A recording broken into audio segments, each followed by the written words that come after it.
cabinet Essentiel et j'accompagne les femmes RH à s'affirmer et à prendre confiance en elles.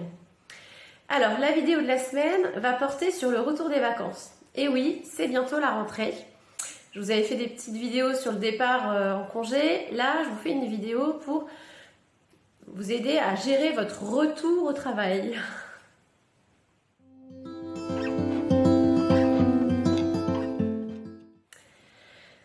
Alors la première chose, c'est de reprendre en douceur, de reprendre progressivement. Alors si vous le pouvez, je sais que ce n'est pas toujours possible, je vous conseille de reprendre mi-août par exemple. Comme ça vous laisse le temps de reprendre en douceur et de ne pas arriver dans la vague, le tsunami de septembre, qui peut parfois être assez important. Donc voilà, je sais que c'est pas toujours possible, mais si vous le pouvez en tout cas de reprendre en août, ça peut permettre de reprendre un petit peu plus progressivement.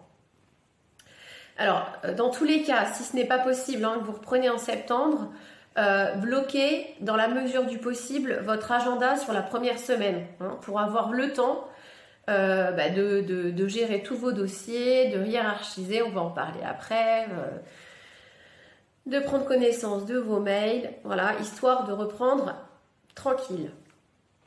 Il y a aussi un conseil, voilà, quelque chose que je recommande en tout cas, si vous pouvez le faire, c'est de reprendre le premier jour en télétravail.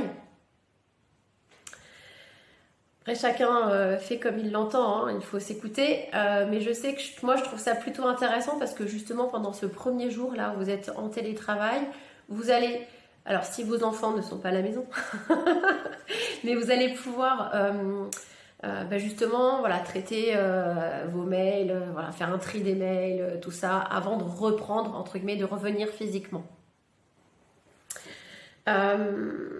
Ensuite, le dernier conseil sur la reprise en douceur, c'est il faut aussi rendre ce moment sympa, c'est-à-dire que c'est aussi le moment où vous retrouvez vos collègues. Donc voilà, prenez des vraies pauses déjeuner avec vos collègues, des pauses pour savoir comment vont vos collègues, pour raconter un peu vos vacances. C'est important, c'est même essentiel.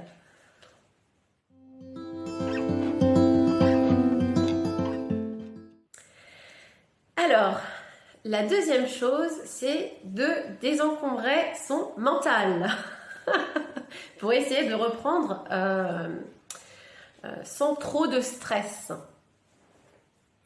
Alors, on va commencer par le tri de mail, parce que c'est une façon de désencombrer aussi, de faire un peu le tri, le vide. Je sais que c'est souvent d'ailleurs la chose la plus angoissante en général. Voilà, j'ai peur d'ouvrir ma boîte mail. Il doit y avoir des centaines et des centaines de mails. Donc déjà, comme je vous ai dit tout à l'heure, prenez un temps au calme, au moins une journée, où vous allez pouvoir, entre guillemets, déplier votre boîte mail tranquille. Et là, moi, je vous conseillerais de faire un premier tri. Alors, ce qui doit être fait dans les 24-48 heures, ce qui doit être fait ensuite dans la semaine, et enfin, ce qui peut attendre, entre guillemets, ce qui n'est pas urgent. Voilà, ça vous permet quand même derrière de cibler tout de suite ce qui est urgent et ce qu'il faut hiérarchiser. Ensuite, par rapport au désencombrement, je vous conseillerais, ça peut vous paraître étrange, mais de ranger votre bureau et de faire un peu de tri aussi au niveau de votre PC. De désencombrer, ça apaise notre mental.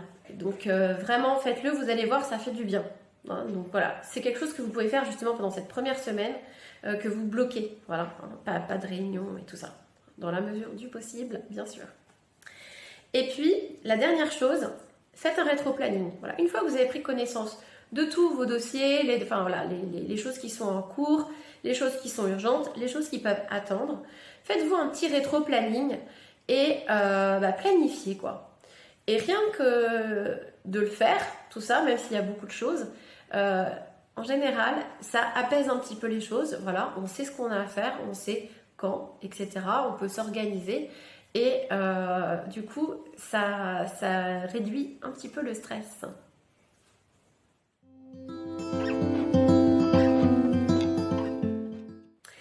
enfin, on se fixe des objectifs réalisables.